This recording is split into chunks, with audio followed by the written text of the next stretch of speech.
Sinintensya ng habang buhay na pagkakakulong si Alice Go at 7 iba pa. Yan ay matapos silang mahatulang guilty sa kasong qualified human trafficking kaugnay sa Pogo Hub sa Bamban, Tarlac. Live mula sa Mandaluyong City, nangunguna sa balita si Ian Suyu. Ian, nasa na ngayon si Alice Go?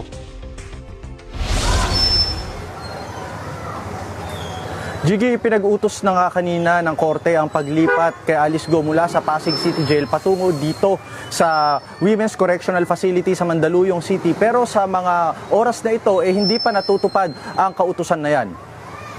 Kaninang umaga nga ay sa base sa utos ng Pasig RTC Branch 167, ay ipinatupad ang paglipat kay Go matapos siyang mahatulang guilty sa kasong qualified human trafficking.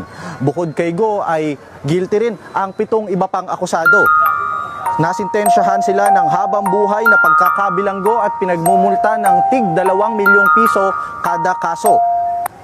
Online na dumalo si Go kanina sa isinagawang promulgation o paghatol.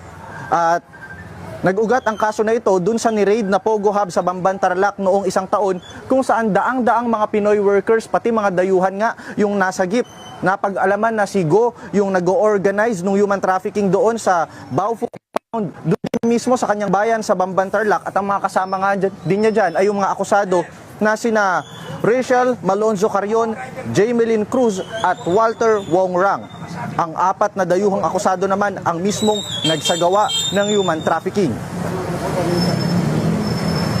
Iyan, ano naging reaksyon ng kampo ni Go dito sa hatol at ano rin yung reaksyon ng iba opisyal na gobyerno?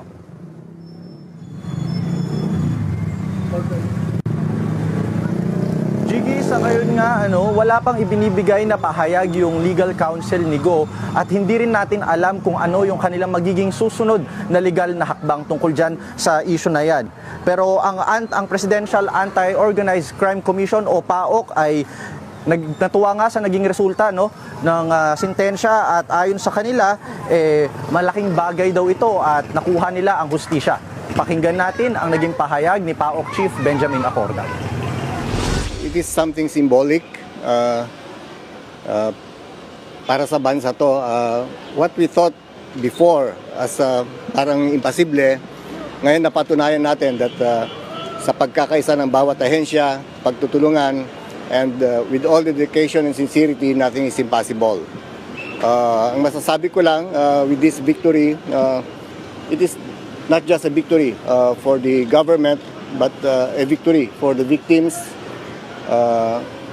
for the community, and pati na rin sa ibang bansa.